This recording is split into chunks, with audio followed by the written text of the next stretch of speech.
Hello, hello. My name is Clark Heron, aka the Hairy Hobo, and welcome to another late night edition of the Final Drive. It's college championship season, and we are finally down to the final rankings of the season. The College Football Playoff Committee will convene tomorrow at noon to unveil their final rankings of the year and figure out exactly who's in and who's out. Now, obviously, we've seen some championship games today, and there's been some pretty easy decisions, and there's going to be a little bit of debate depending on who's going to be that number 4 team, something that we have expected up until this point. For my final rankings, it's pretty simple. Now, if you remember last week, the committee put the rankings as such. Alabama was number 1, Clemson was number 2, Notre Dame was 3, and then we had Georgia at 4, Oklahoma at 5, Ohio State at 6, Michigan at 7, UCF at 8, number 9 was Florida, and number 10 was LSU. And obviously there was a few teams in there that didn't play this weekend and couldn't really move up at all. One team that could potentially move up was Washington, number 11. But based on their win, they only won 10-3 against Utah on Friday night in the Pac-12 championship.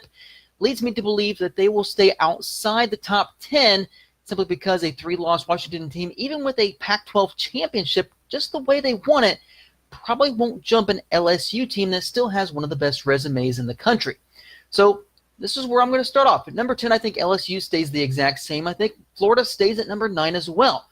Now, obviously, I really had UCF ahead of Michigan last week, but the committee thought elsewise.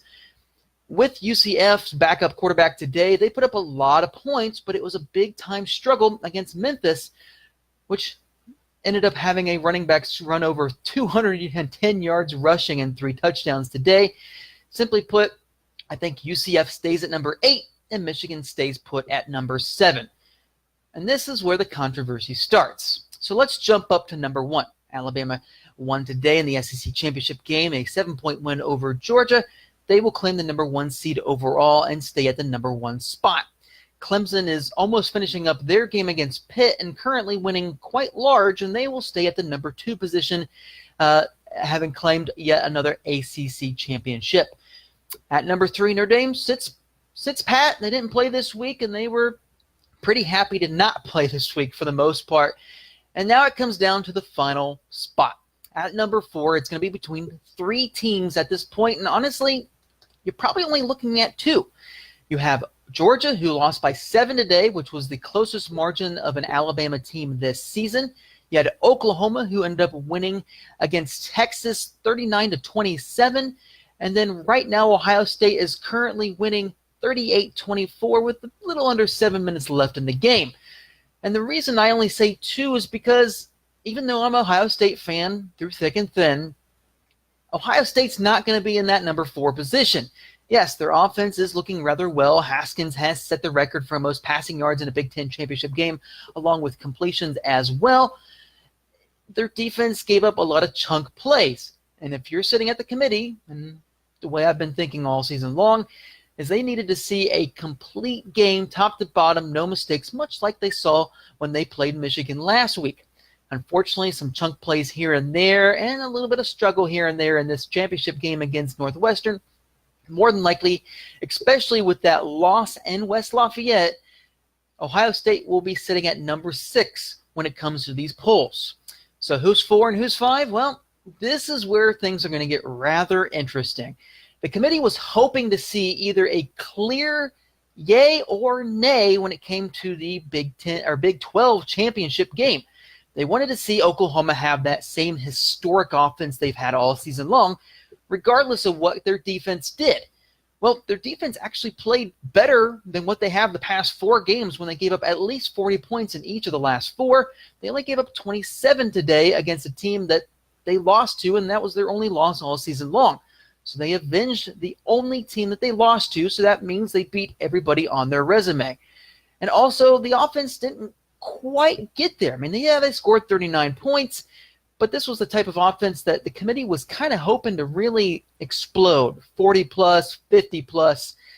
They didn't quite get there. It's a very gray area to see exactly if they would be in over a Georgia team, which today they played in the SEC championship game, lost by 7 to Alabama. Obviously, it's the best game that anybody has put against Alabama this season, and their only loss on the year was a 20-point loss to now 10th-ranked LSU. So what's the committee going to decide? Obviously, it would be slightly unfair to try and put Georgia against Alabama for a second straight week, but that is what it is. Or do they simply allow Oklahoma, and their historic offense to jump into that 4th spot? If I'm sitting there as the committee and I'm thinking this through, Georgia's got key wins over Kentucky and over Florida, and their losses, a 20-point loss to LSU, as well as a 7-point loss in the SEC championship game to the number 1 team in the nation. Whereas Oklahoma's only loss in the season was a 3-point loss to Dicker the Kicker, one of those two. And then simply they won today as well to avenge that one loss, with key wins against West Virginia as well as Iowa State. This is a tough one. It really is. I've seen some things on Facebook, people mentioning potentially having Notre Dame fall to 4, Georgia moving up to 3, potentially avoiding that matchup again. I think the committee is going to make it very, very simple. It's going to be Alabama number 1, Clemson number 2, Notre Dame number 3, and for the number 4 team in the nation, it will be Oklahoma. And the reason I have Oklahoma in the number 4 spot is simply because they only have 1 loss compared to Georgia's 2 losses, and one of Georgia's 2 losses was a 20-point loss in a game against LSU. It's not the greatest loss to have. It's not the worst, but when you compare it to Oklahoma's only loss against a 3-point loss to Texas, I think the committee is going to side with that historic offense and see what they can do against Alabama. Yes, it was a great game in the SEC championship game, and it would not surprise me in the least if they left Georgia at the number 4 spot. But I think at this point in time, they will have Oklahoma at the number 4 spot. So this is my top 10. The final top 10, hopefully I can get these right. At number 10, LSU. Number 9, Florida. Number 8, UCF. Number 7, Michigan. Number 6, Ohio State. Number 5, Georgia. Number 4, Oklahoma. Number 3, Notre Dame. Number 2, Clemson. And number 1, Alabama. Now, obviously, the committee will be unveiling their top rankings for the final time this season tomorrow at noon on ESPN. Once they do, you will see me as a rapid reaction video soon afterwards to see exactly how well I did and how I can cap myself off at the end of the season. Well, I want to thank each and every single one of you for watching my videos throughout this season. I will definitely be putting some videos together for the bowl season as well, so keep an eye out for them. As for now, my name is Clark Heron, a.k.a. the Hairy Hobo, and I'm out.